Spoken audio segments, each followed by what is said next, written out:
5, 6, 7, 8. Hi EXers, welcome to the EX Podcast episode number 23. This is your host, Stefan Vincent. I've started this podcast because I believe that companies have to think of themselves as employment brands if they help to attract and retain talent. The podcast brings a different lens to the employee experience, a brand and customer experience angle rather than a traditional HR angle. Our guests, all thought leaders and disruptors in the EX space in their own way, come to this show to debate, discuss, and share best practices on the key components that foster employee engagement and strengthen company culture, and also to spark the conversation on how to create positive employee experiences. One size doesn't fit all. What Airbnb or Google do around the employee experience may not be applicable in a smaller company. This is what this show is all about. Sharing stories of companies of all sizes, not only to show that EX doesn't require a large budget or a large team, but also that there isn't one recipe. Each company can find its own way through the EX journey. Today's guests are Brandon Marsala, Creative Director, Content Strategy, and Chad Bellin, Director of Product and Strategy at Mindspace. Mindspace, based in Tempe, Arizona, is a creative learning agency which creates learning experiences and technologies that engage, inspire, and motivate the modern learner. Some of its customers include Starbucks, Google, FedEx, Expedia, Deloitte, Hyatt, and Time Warner. Today, with Brandon and Chad, we will talk about what gamification is all about, how creating learning experiences can help engage and retain employees, what are the steps to follow to successfully implement gamification and learning experiences in your organization, what are the pitfalls to avoid, and how technologies like AR, VR, and chatbots will impact the way organizations deliver learning experiences. This episode is brought to you by Fusion Alliance.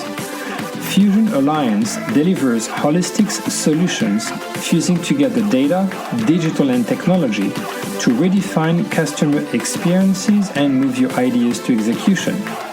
That's why businesses across multiple industries have relied on Fusion's expertise and partnership for over 25 years. For more information, visit fusionalliance.com. I hope you enjoyed this conversation with Brandon and Chad. If you get a chance, please make sure to review the podcast on iTunes. You can open the iTunes app and type in Stefan Vincent or EX Podcast. And last thing, if you want to send me feedback, suggestions for future topics or guests, you can reach me at svincent@exsummit.com or on Twitter at EX_summit. All right, let's get to it. Hi everyone, welcome to another episode of the EX Podcast. Very excited for today's guests, two guests from Mindspace. We have Chad Bellin and Brandon Marsala. Mindspace is a creative learning agency which creates learning experiences and technologies that engage, inspire, and motivate the modern learner. Some of its customers include Starbucks, Google, FedEx, Expedia, Deloitte, Hyatt, and Time Warner. Guys, thanks so much for being with us today. Thanks for having us. Thank you. Tell us a bit more about your respective roles and what Mindspace does. Sure. So this is Brandon, by the way, and I'm creative director of content and strategy for Mindspace, and I'll let Chad introduce himself here. Sure. I'm Chad Bellin, and I'm the director of products and strategy. What I do at Mindspace is sort of twofold. I'm in charge of driving our Fathom product, which is an LMS product. And I also do a lot of solution engineering and chatting with our customers and prospects about how we can best serve them. So I gave a quick overview of what Mindspace does, but can you explain our listeners a bit more specifically what you guys do for your customers? Sure. So what we do is I think you summed it up pretty well. We create learning experiences, and we have a definition of learning experiences, right? But we create learning experiences specifically crafted for the modern learner. So when we talk about learning experiences, we're talking about kind of a wide gamut of things. We're constantly learning, and we're constantly absorbing new information and taking in new knowledge. So, some of the types of learning experiences that we create everything from, interactive module work, gamified modules or gamified experiences, to 360 video and booth experiences, but we're really focused on behavior change and communicating information to employees and customers. That's kind of our main focus in this, and then some of the tools that we use gamification, we use some modern learning methods, because who we are targeting with all of our experiences is we are targeting those modern learners. As I'm sure you've talked about before, modern learners, and that includes, kind of everybody on the planet, right? But specifically with employees. When we talk about the modern learner, we talk about people that are highly distracted, right? They're very busy. They've got a million things going on in their life. They don't have a lot of time for what they may perceive as extras or extra things, right? They've got their core job to get done. On top of being, distracted and having their attention pulled in a million different directions through all of the, chats, IMs, emails, all of those sorts of things. They also are very focused on their mobile devices. That's one of the kind of key areas also that we focus on is they're checking their mobile devices over 150 times a day. So you add that as another distraction, but it's also where they're getting a lot of their information. And kind of one of the third things that we talk about when we talk about the modern learner is we talk about the modern learner differs from previous learners in that, with the way we used to handle a lot of training and development and that sort of thing, or communicating information or trying to change behaviors, was as an organization, you would deliver a PowerPoint presentation, or you'd find a subject matter expert who would stand in front of a room and they would instruct the employees and that sort of thing. But that's changed. People don't have the patience for that anymore. I don't think they ever really had the patience. We just kept forcing it on them, frankly. Right. But now people demand, to be engaged. They demand premium experiences, and you can see that through, going back to the example of mobile devices. We live in an app culture. If I download an app and it is not I don't feel that I'm having the experience that I deserve or the premium experience that I deserve, I'm going to delete that app and I'm going to go find one that's going to give me that experience. So we've kind of trained ourselves over the last few years to really demand those experiences. And a lot of times training and development, particularly, hasn't traditionally delivered on those experiences. They haven't engaged employees in a way that makes them feel valued, in a way that makes them feel like they're being heard, that they're being listened to. So that's kind of who we talk about as a modern learner. And an extremely important point to make here is a lot of times when we talk about modern learner, or you read articles about the modern learner. It's code, right? It's code for millennial learner. Frankly,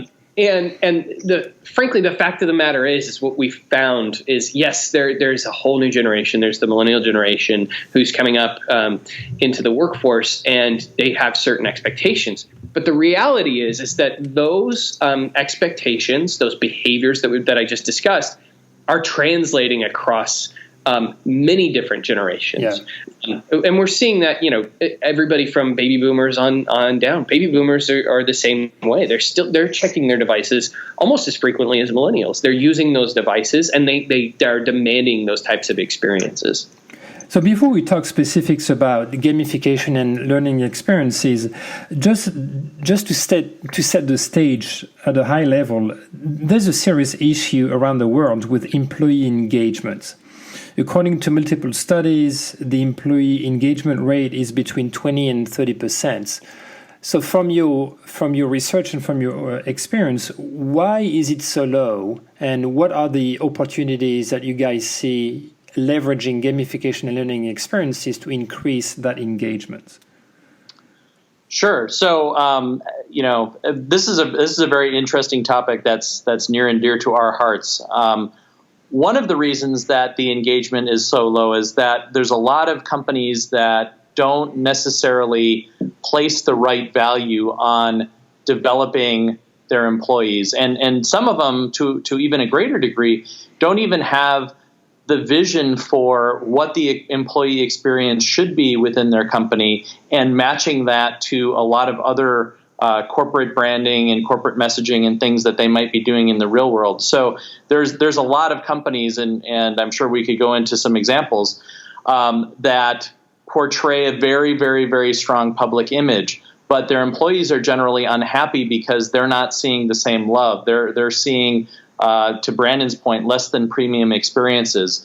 Some of the customers that we've worked with previously had less than premium experiences. They were seeing high turnover rates. They were seeing low job satisfaction. They were seeing these very, very impactful things that were really stifling their workforce. And ultimately, by stifling their workforce, they were stifling their profit, their efficiency, and their ability to succeed altogether as a company. And so those companies that are a little bit more forward-thinking, that are translating their outward-facing brand into their employees and showing their employees, hey, this is what our company's about, and this is what it means to be part of this particular company, and here's the ways that we're going to help you. These are some of the messages that really translate well with that modern learner, and frankly, it's just the modern worker. If you have companies that are giving a very, very high salary, or at least a competitive salary, also a nice benefits package, but hey, here's what's in it for you. Here's the things that the company is doing for you, and kind of demonstrating the value and then living by that value. Those are the companies that are really seeing, higher morale, higher retention rates of employees, and those that haven't caught on yet, which is at least a lot, if not a majority, right, are suffering, and they're struggling, and they're less efficient, and they're calling consultants and saying, why don't our employees care? Or why do we have high turnover rates and things like that? So it's a lot. Ultimately, at the end of the day, it's a lot about focus and priorities. And the companies that are being successful are putting that focus squarely on the employees and making sure the employees understand what's in it for them. And what is interesting is Brian Burke, VP at Gartner, estimates that, quote, employee-focused gamification applications now exceed customer-focused gamification applications, which is interesting. So the high level, how gamification can help re-engage employees. Is it around training? Is it around collaboration? Is it around recognition? Any other things? Yeah, so I think it's all of those things that you mentioned there. Obviously gamification had, so just to take two steps back, actually. So before we began focusing on kind of these learning experiences, we were exclusively a gamification company for many, many years. That was our primary focus. We're building these experiences. And we did find, much as what you just pointed out here from Gartner, is that so many of those experiences, those gamified experiences, were being used in the learning space.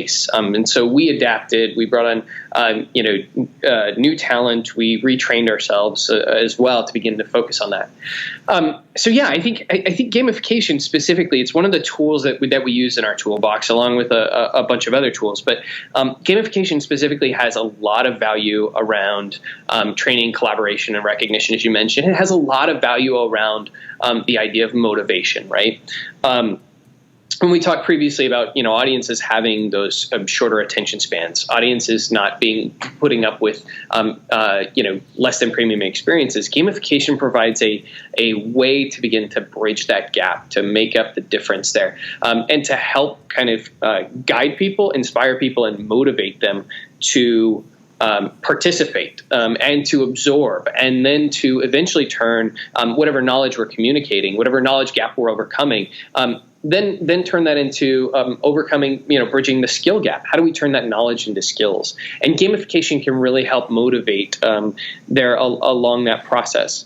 At Mindspace, we do gamification a little bit different than some other organizations. One of the things that we often do when we meet with clients for the first time is we have a conversation about what gamification is, because there are so many different definitions out there, and clients always come in with their own preconceived notions. We typically talk about gamification in three different ways. How we see it talked about mostly, right? So the first way is a game, right? We get clients coming in and asking for us to build them, some sort of a 3D world where they can begin to explore and they can do all these sorts of things. And there's some limited value in those types of experiences. We found is they don't have long-term, they don't have staying power, essentially, right? People become disenfranchised or disenchanted with them very quickly. And also we find that the mechanics or the game itself tends to get in the way of your content, the material that you're trying to communicate to these people and engage them with. The second way that a lot of times people define or approach gamification is with a points, badges, and leaderboard engine. So it's what we refer to as a PBL engine. And that's pretty simple. That's pretty straightforward. You see that kind of everywhere when you talk about gamification. If you have the Starbucks app, Starbucks is kind of a points, badges kind of thing. You earn points over time, and then you can trade those points in for free drinks. You'll see it in a lot of kind of off-the-shelf turnkey solutions where there will be, you earn points towards this, you earn so many points, you get this badge, and then at the end there's some sort of a leaderboard and you're ranked on that thing. And that can be effective in a very competitive group. It can also be very effective, we found, short term. The trouble is so often people will just apply a PBL engine to a problem and say, hey, we've done our job with gamification. But really that's just applying, a little bit of makeup to, your content. It's adding a lot of depth there. So where Mindspace, we live is, and what we talk about our solution is advanced gamification. And what advanced gamification really is it's about applying the underlying principles, mechanics, and psychology that keep us playing games to existing content, right? And we use those to grab attention, to motivate users, to boost retention. But the gamification comes from the content. We always start with, when we approach it, we start with what are the key learning objectives? What are the behaviors we're trying to drive at? What's the content that we have? Okay, now let's work on those. And your gamification should really come out of that. Gamification works because if you think about, we've been playing games as a civilization for thousands of years. And the reason why is because the games trigger something in us, whether it's problem solving or motivation or anything like that, the desire to compete or to collect. And today it's no different at all. People want those experiences. That's what's engaged. Those are the things that are going to keep them engaged in the content that you're presenting to them. Yeah, so gamification is the way to deliver the content, right, in a fun and engaging way. It's not the content itself, which is good to clarify. And gamification is one component of how you guys create learning experiences. What are some of the other components when you put together learning experiences for your customers? So one of the things, and I wanted to touch on this real quick, Chad. I know you've got to jump in here. One of the things that you mentioned earlier, Chad, that I think is important for us to talk about here is, when we talk about creating learning experiences, we're very focused on creating what we call branded learning experiences. It's this idea that Chad mentioned earlier. It's the idea that, I have a marketing background. I come from, years and years of marketing in tech specifically. But in marketing, we understand, that you have to meet your customer where they're at. You have to, you have to appeal to them. You have to present them with new and exciting and innovative ways of thinking about different ideas. But somehow that gets lost in translation when they're an employee. I completely agree with you. Yes. Yeah. we frankly, most times we end up half-assing the ways that we engage with our employees, right? It's an afterthought. It's, we're launching this new initiative. Here's a bunch of new information. We've got to train the employees. Well, we've got a week to get it done. So let's throw a PowerPoint up there and get this. And then we wonder why it's not effective. Our employees are, from a brand perspective, employees are your brand advocates. If you are not treating your advocates, your employees, as well as you treat your customers, it's no wonder that there's a disconnect between how your employees act, their level of engagement, how they feel about these sorts of things. So often it's considered HR's problem. Engagement is an HR problem, and that's totally wrong. Employee engagement is everybody's problem. Everybody in an organization should be focusing on that. And on top of that, so often when organizations do begin to focus on employee engagement, they might send out a survey, collect a little bit of information, but they don't do a lot with that information. Instead, it's much easier to do what we see across the board, which is we need to focus on just culture, right? So we need to add, and when we talk about culture, so often what people end up doing is let's throw in a pool table. That'll add to culture. Ping pong, happy hours. Make people more engaged. And the fact of the matter is, it's like those are all really nice to have. Those are great at attracting top talent. But it's almost commoditized at this point. Like, I'm going to choose what company I go to work for based on whether they have ping pong or foosball. Right. So I don't know, Chad, if you wanted to jump in there. Yeah, and I think the key is, some of those other ways to really kind of grab the attention. I mean, really, it's about for employees, it's on the employer to demonstrate to the employee why should they care. I mean, yes, they have a job, they're receiving a paycheck, et cetera, but it's an agreement, it's a partnership. It's as much employees today are looking for what's in it for them as much as the employer is looking at it from a what's in it for us type of a perspective. And so it becomes very, the psychology of getting into somebody's mind and somebody's emotions about some of these things, whether it's furthering the cause of the company or furthering their growth in the company, or, hey, these skills are some skills that are, ultimately we all understand these skills are transferable to other positions, within the industry, et cetera.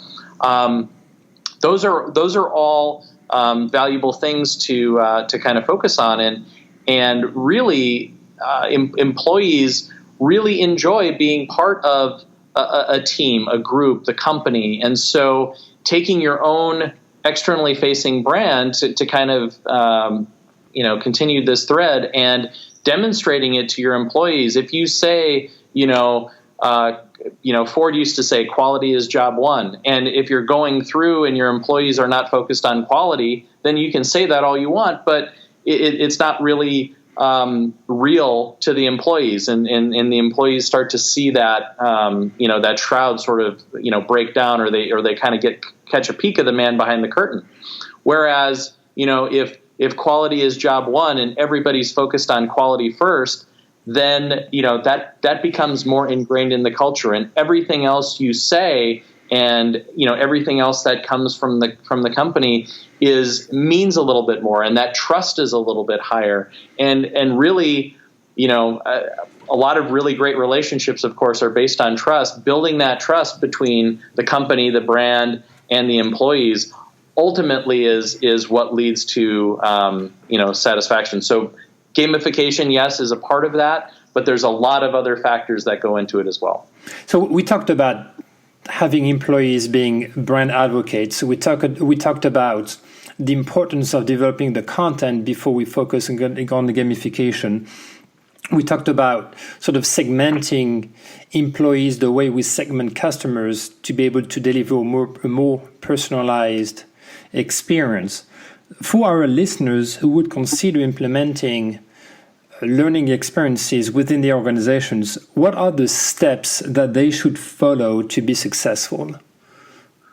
So a lot of times what we do is, and this is a journey for almost every single company. It's even some of the inbound leads that come to us and think they have a project defined or a thing they want to do. It might not necessarily be as fully baked as they think. And so the first thing is to really go all the way back to, really answer the question of why are we doing this? What business factors are we looking to drive and to motivate? Are we dealing with a retention problem? Are we dealing with an employee turnover problem? One company, one prospect that we talked to was a call center, and they said that they had 120% turnover within their call center. And that number absolutely shocked me. And they thought about, implementing gamification, and I use the air quotes there, as a solution to their 120% turnover problem. So we started asking the questions. Well, what do you think is an acceptable, level of turnover? Turnover in the call center industry is really high anyway, and so it's just sort of the nature of the beast. But what number are you shooting for? Well, they didn't have a target number. What type of budget are you looking to spend to eliminate this problem? And the answer was $25,000 to $50,000, which is it's a very good budget for some companies. It's a very small budget for other companies. Yeah. But the magnitude of the problem to be solved here was they were actually hiring 100 new employees per week, which is 5,200 new employees per year. Wow. They have a multi-week training process during which at day one, those employees get, benefits and their salary and everything like that through these weeks of training. And they were finding that only 70% of the people would make it to the floor after those 6 weeks of training. And so already, you're burning 30 people per week times their hourly rate and their benefits. And, if they make it through the training and don't make it to the floor, that's 6 weeks of all of that basically being lit on fire in the parking lot. Yes. Every single week. And so, that particular prospect didn't have those business drivers really in place to really start to think about what was the right type of solution for the magnitude of the problem they were solving. And sometimes those costs are hard costs. I mean, this is a very math-oriented example of where you can figure out where money's going and what type of investment would get you a legitimate return in a particular amount of time. Sometimes it's a little bit more subjective than that. Sometimes the problem is we want to generally make morale go up. And maybe there's some measurements that you have about that, and maybe some of them are tangible and some of them are a little bit more subjective. But and maybe some of the business drivers are a little bit more difficult to get to. Sometimes it's a cause and effect kind of thing. If we invest more money in the front end of the process, then the results get better. But there's 3 or 4 steps in between. But we always start off talking about the why, asking that question: why are we doing it? Is this some superficial thing? We want to look good. Are we driving business value? If so, what are our measurements? Where do we want to go? And then from there, it opens up a lot of really relevant conversations. It opens up conversations with, the HR team, sometimes talking about corporate culture. Sometimes it opens up conversations with brand management and how do we portray the brand to our customers and how should our employees relate to that. It comes down to, the executive management team or even the line managers and talking about, different ideas they're solving. But as it takes all of those different forms, we always try to keep in mind, this isn't just, money that you're spending just because you want to check a box. This is money that you're spending in the hopes of driving some value down the road. And we like to try to be very collaborative on being successful in actually moving the needle there. Okay. And maybe we already touched about those a little bit, but what are the pitfalls that companies should avoid when they think about creating learning experiences for the employees? So I'll jump in here and I'll let Brandon kind of finish it off. But the number one thing is to make sure that your learning experience that you're putting in front of your employees is the learning experience you want your employees to have. He was talking before about kind of half-assing it. If you want to half-ass it, that's fine, but your employees are going to know, this is just this canned thing from this subscription service that we bought. And sometimes for certain types of things, let's say you're in a regulated industry and you're doing your, yearly compliance training, some of those things, they just are what they are, and that's fine. But, if you're going to talk about a new product launch and you have a very generic PowerPoint presentation or something that's, more of a fact sheet, or, hey, here's our new, product launch, and don't really craft that story around it, you may not be giving those employees that premium level of experience. And it would take just a little bit more planning and just a little bit more forethought to go that extra mile and give employees something that, they could really care about and maybe attach to, potentially, talk about how,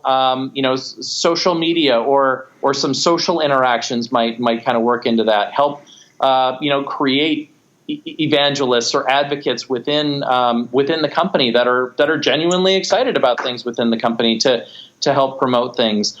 There's just a lot of ways and a lot of things to think about when you're doing that, but there's some very obvious ways that that can go sideways right off the gate, and that's one of them. So I think obviously being over content and strategy, I have a very content focused opinion here, but I think for me the kind of three pitfalls that I see pretty consistently is people either don't focus on their content or they want to cram everything in. I think that's kind of key here. What we all often see is, and that's one of our first steps, is we go through and we just begin cutting things down. It's what are the key messages here? We know you have 8 pages of documentation that you want them to learn, that you think they need to memorize. But the reality is out of that, how do you call the maybe 3 bullet points that they really need to know, that are the need to know pieces? Then what's the nice to know stuff? And then what's stuff that we don't need to teach them right now, but they can go reference at a later date, that they can go back to.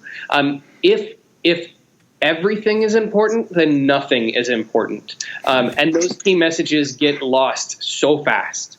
Kind of the second thing I think is pitfalls that a lot of people run into is they don't meet their employees where they're at. So one of the things that we notice a lot is we're obviously we're moving into a very mobile focused, mobile first kind of world. A lot of our experiences are occurring through mobile devices, and learning and development is kind of just now catching up. In that space, that's where a bunch of your employees are at. They're on their mobile devices. A large portion of the workforce is now working remote, or they're on the go. But yet somehow we believe that the only way to train them is by delivering a 25-page PowerPoint that they've got to be tied to a desktop somewhere to engage with, or a score module, a gamified score module, which they've got to take in the dark break room in the back of the sales floor or something like that. So meeting your employees where they're at, I think in form factor, but also in what motivates them, what actually matters to these people, is giving them a reward upon completing this training, giving them a pin or a screen, something to wipe their screen down or something. Is that going to motivate them? Chances are probably not. But it's about finding those intrinsic and extrinsic motivators specifically. And then kind of the third thing I would say there is the third pitfall to avoid is we often see people will implement some sort of a gamification or gamified strategy or experience, but then there's no commitment to what that means in the long run. Or to following up with that, right? So that happens a lot with PBL engines, honestly. People will put points badges and leaderboards. They'll say, oh, when you read all this content or take these quizzes, you earn points, and then you'll earn enough points to get this badge, and then you'll be on the leaderboard. And it's like, that is great for about maybe a month. And then we see, just participation and engagement fall off significantly. It takes real commitment. We've seen PBL engines that have worked longer term. It's just that those people have been really committed to creating fresh content, to finding out what's motivating their employees, to finding out what's where they're being engaged at, to finding the partners within their own organization that can act as ambassadors, that can bring people to the content, that can help spur that knowledge and share that knowledge across the organization. It goes back to your point, Chad, that I think you just shared at the beginning of this, which is, you have companies that have these budgets and they go, we're going to throw $20,000 at this humongous problem that's costing us, hundreds of thousands, if not millions of dollars a year, and expect that we're going to get these amazing results. And the fact of the matter is it just doesn't happen. It's never going to happen. There has to be a full commitment. You have a diverse customer base. What industries or what type of organizations do you see that have a higher adoption rates when it comes to gamification or, on a broader scale, learning experiences? So for gamification, it's pretty straightforward to tie gamification to hard skills from a job perspective. So, for example, if your job is to make cups of coffee or make hot dogs or even install heating and air conditioning units or things like that, some sort of hard skill that you learn and then you master over time, those types of things. Really easy to apply gamification because some of the concepts like leveling up and earning points and quests and things like that, very easy to translate into the life of a plumber, where they start off as an apprentice and they make it to journeyman and they make it to master. It's almost the exact same thing, and you're learning different skills along the way, and you're perfecting those skills along the way. And so it's very easy and very straightforward to kind of think about gamification in terms of the way a lot of people think about it and kind of translate it into that. I think, the learning is a very interesting question, because one kind of macro thing that's happening and has happened over the past 20 years or so is that with the proliferation of internet access and the availability of more and more and more really good content, learning doesn't necessarily happen out of a guidebook or out of a textbook, or you don't need necessarily an expert. I mean, just a few weeks ago, I went and watched some videos about stuccoing my house because I had a stucco patch to do, and I was pretty comfortable and confident that I was able to go out and do all of the things that would be required to complete that stucco patch just by watching that video. Whereas, in previous years, I may needed to have gone to the hardware store and talked to somebody, or called an expert, or gotten somebody to do it for me. And it's the same with corporations. There's so many ways to learn about stuff that you don't necessarily need a gigantic, training program, for example, or a specific, learning program for you. And this is where, tying it into who you are and what you're about is really important. If you're going to have a training program, make it be unique to your company. Make it be specifically tangible to people in their roles in the company, or in doing their jobs or advancing their career. Those are the things where, it's your money is being invested wisely, and your employees would be benefiting the most directly from that type of a program. So I think kind of summing all of that up, there are places for gamification, but in the context of our conversation here, that gamification needs to make sense within the company. I mean, you're not going to go to a large global bank and necessarily have tellers play Wheel of Fortune type games, to learn their job. That's just not a fit for the role and the brand and things like that. So, but as you're thinking about those learning experiences in general, make them cool. Make them unique. Maybe, decide on that content and then gamify it. Maybe add a social element where people are sharing their different experiences and possibly helping each other, achieve that next level and things like that. There's a lot of really, really cool implementations that can be done even in that broad context. Yeah, I think it doesn't all have to be Halo and Angry Birds, right? No. I mean, and in fact, most of the time it isn't those things. It really is, again, it goes back to the idea of meeting your employees where they're at. It needs to be appropriate for their jobs. It needs to be appropriate for them. And it also needs to, find what it is that motivates them specifically. One of the things that we talk about a lot is, learning is a natural thing. We do it all the time, and we do it completely unaided as children, right? I mean, we're not really.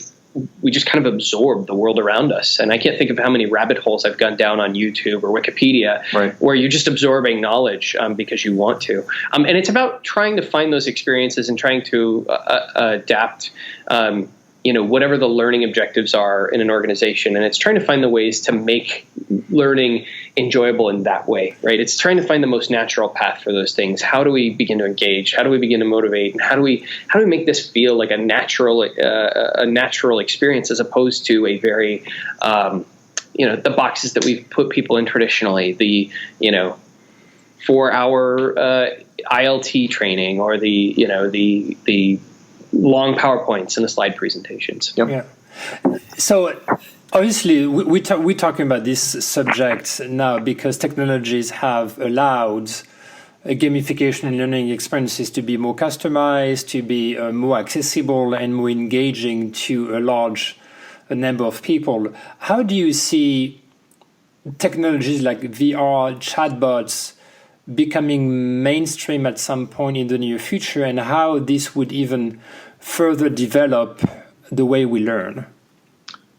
So I'm going to jump in and cut Brandon off even before he has a chance to talk about this, because this is one of the things I'm actually really, really passionate about, and we're in the middle right now of developing our second iteration of Fathom, our V2, as we've been calling it internally, to really start capitalizing on some of the availability of new technology. So one of the struggles really is taking all of this diverse learning, and it could be from a lot of different places. It can be your traditional e-learning. It could be instructor-led. It could be a live webinar, or it could be some of these, augmented reality, virtual reality type experiences coming into play.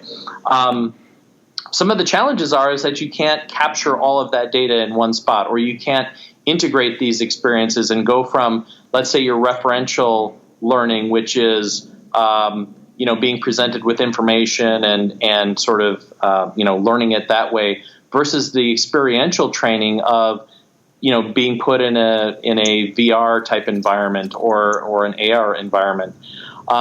Just as a little plug, towards the end of October here in Phoenix, where we are, we're actually going to be sponsoring the local Association of Talent Development conference, where we're actually going to be presenting with our virtual reality, one of our virtual reality partners, just allowing learning and development folks to experience a virtual reality simulator. And this is a really cool simulation where you actually step in and you're put in the role of a convenience store clerk, and you're making slushies and interacting with robot customers and making sure they get hot dogs and things like that.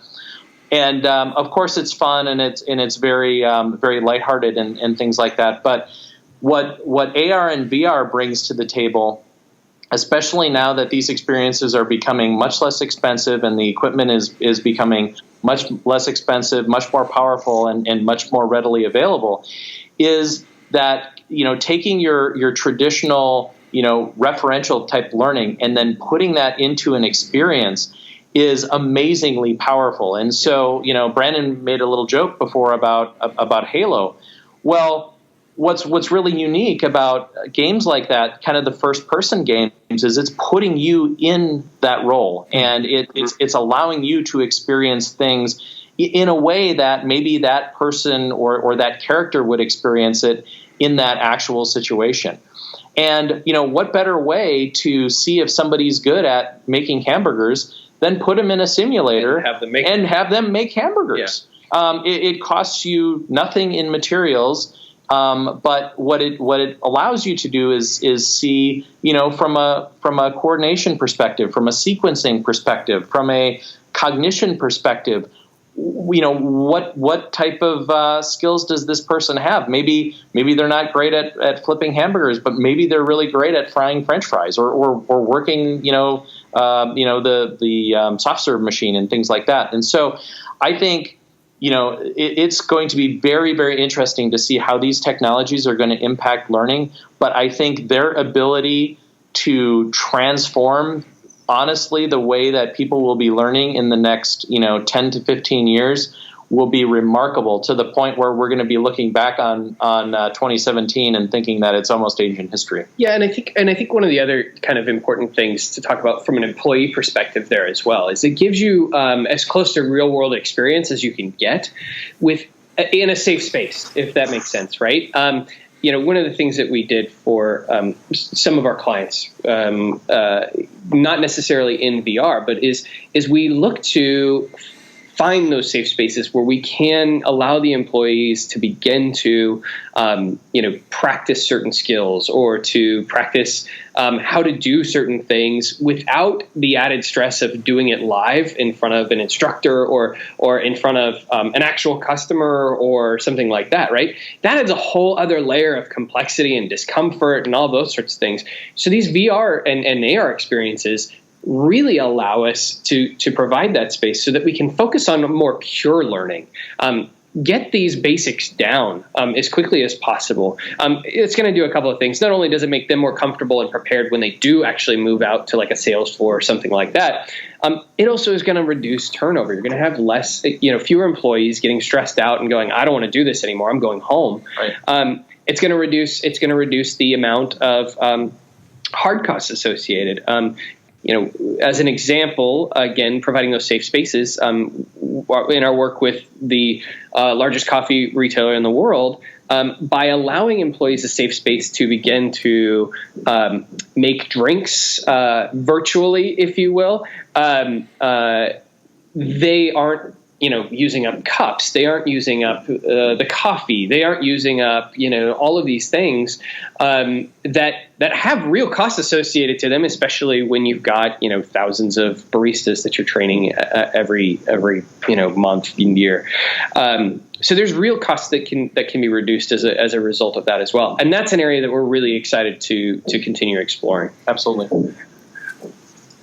A recurring topic around employee experience and employee engagement is that the EX is as much driven by the leadership as it is by employees themselves. And in order for employees to even stay engaged and within the companies, really to be able to learn new skill sets, to learn new technologies. And that's where creating learning experiences are such important.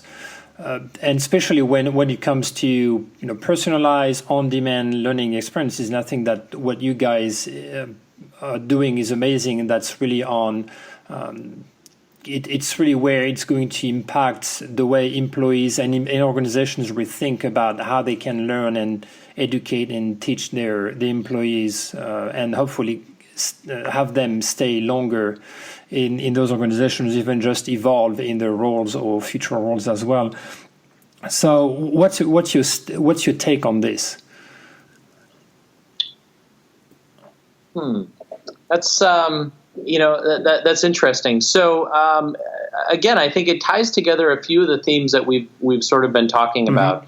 That those premium experiences and being meeting your employees where they are and being relevant, but as a lot of people are different, and different employees have different motivations for coming to work every day. Some people, it's vital to their existence because they just legitimately need the paycheck or their benefits or something like that.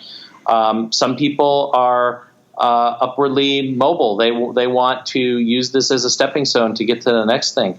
Maybe some people have achieved what they had set out to achieve, and anything over and above where they're at is sort of gravy. And so I think it's really important to consider, as you start to dial in the employee experiences and you come down to individuals, it's really important to start to style experiences that are as individualized as you can. And at a broader level, it really comes down to having the right leadership in place, the right people managers, and ultimately the right philosophies. Here at Mindspace, we have a lot of a kind of a work hard, play hard type mentality. When we have projects to do, it's not one person who's pulling the projects. It's everybody who's chipping in wherever they can to kind of help out. And when we're done working, then we're done working, and we can be on to the other things that drive and motivate us. That's our stated policy, and that's how we put that policy into practice.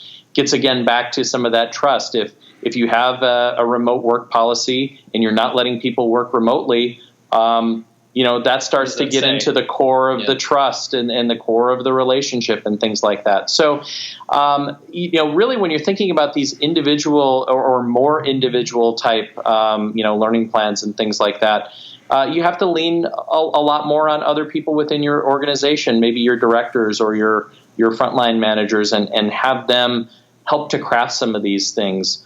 Maybe there's some specific mix of some of the training that's available through the company. Maybe people can decide that as part of their learning plan for the year, they want to learn about a tangential role to what they're doing now. Maybe they're in logistics and they want to learn more about warehousing or something like that.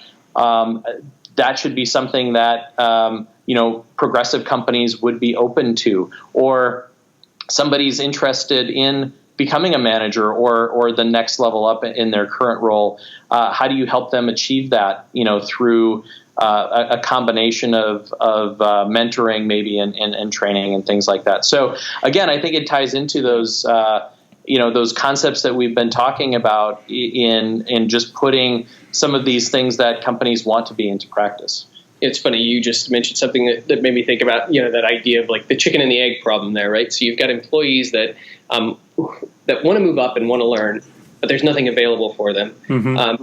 And so they're very frustrated by that. And so their engagement suffers as a result of it. And then you have managers sitting up there going, why aren't these people more motivated to do X, Y, Z? Why don't I have people moving up? Right. And they slowly become a little bit disenfranchised as well. And especially, and then what you end up having is you have employees that go elsewhere to learn, right? And which is why we have shifted so much. It used to be normal, that you would spend 20 plus years in an organization. And now you're lucky to find people that spend 2 years at an organization. Yep. It's because it's easier for them to jump to a new place to go learn those things and have those learning experiences and opportunities that they're not getting at their current location. Yeah, right. Absolutely. Yes. Yeah. And it's a sort of a self-service on-demand learning experience for both employees and managers. Yeah. Yeah. So before we end our discussion today, which has been very fascinating, let me ask you a few fun questions before we wrap it up. So Brandon, let's start with you. Oh, okay. If you were to invite a historical figure to dinner, who would that be and why? So I'm gonna cheat on this question just a little bit. I'm not gonna go historical yet. If I could have dinner with anybody, it would oddly be, and I hate to sound like a fanboy, but it would be Elon Musk. I think that there's a guy that is not only an extremely, obviously he's a genius. First of all, he's a very smart guy. Great at building products, great at motivating people, great at inspiring not only employees but general population, and also just a good humanitarian. And I think this is how I'm cheating on this question. I think when we look back from 100 years in the future, he will be a significant historical figure. But mostly I think it's just it's interesting. It'd be interesting to have a conversation with him around how he inspires people, because I mean, so much of what he's built is because he has the ability to do that, and that's a really unique and a very cool skill set. Okay, Chad, this one is for you. If you had the ability to go back in time, which era would you go back to? So my answer to the last question would have been Nikola Tesla. So I studied electrical engineering in college and was just completely fascinated by what a genius and how brilliant his thinking was. And I think for me, the period between like 1880 and 1920, generally referred to, depending on your persuasion, the Renaissance or the Industrial Revolution towards the end of that. Those are some really, really interesting times. If you pick, different parts of the world, there was a lot of super fascinating things going on. Everything from, out in the Wild West to, some of the new Victorian thinking to, the Henry Fords and things of the world. So. I would really, really, really like to go back to about 100 years ago and just to kind of see what was going on, because I think that would be tremendously fascinating. Yeah, that makes total sense based on our conversation today. Brandon, what's the essential item that you always take with you when you go on vacation? It's funny. Weirdly enough. Well, first of all, a phone charger, because obviously you can't go anywhere without that, right? Yeah. I mean, it doesn't serve any purpose if you forget your phone. Yeah, exactly. Yes, true. I would say, I would just kind of blanket statement, just a book of any kind. Vacation is one of those times, and specifically like a fiction-based book. Vacation is one of those times when you get to unplug and you can really, just block the rest of the world out and get lost in something, in a good piece of fiction or an excellent piece of writing. And that for me is kind of my opportunity to do that. Occasionally I'll take like mini vacations where I'll shut off early, maybe for a few hours, and kind of invest myself in a book. I think, as boring as that answer is, that answer's terrible. Yeah, I know. All right, so a more fun question for you, Chad, then. What's your favorite vacation spot?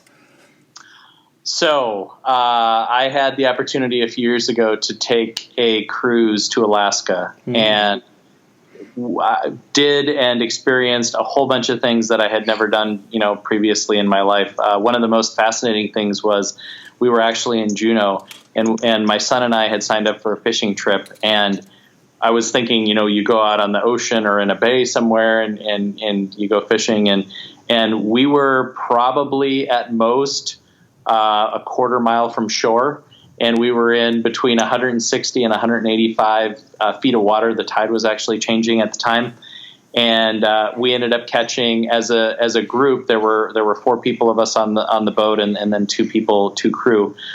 We ended up catching 6 salmon in about an hour and a half, and that was an incredible experience. But to go and see the landscape and to see some of these little towns and the way some of the people live and all of those things, just incredibly fascinating. So if you haven't been to Alaska, go to Alaska, because it's totally worth it.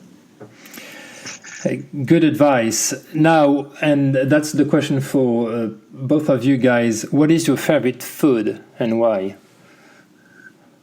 Oh, I think being in the Southwest United States, it has to be Mexican food for me. I grew up here, was born here, moved around a bunch, but always kind of stayed in the Southwest. And I could just eat a burrito or a taco basically any meal of the day.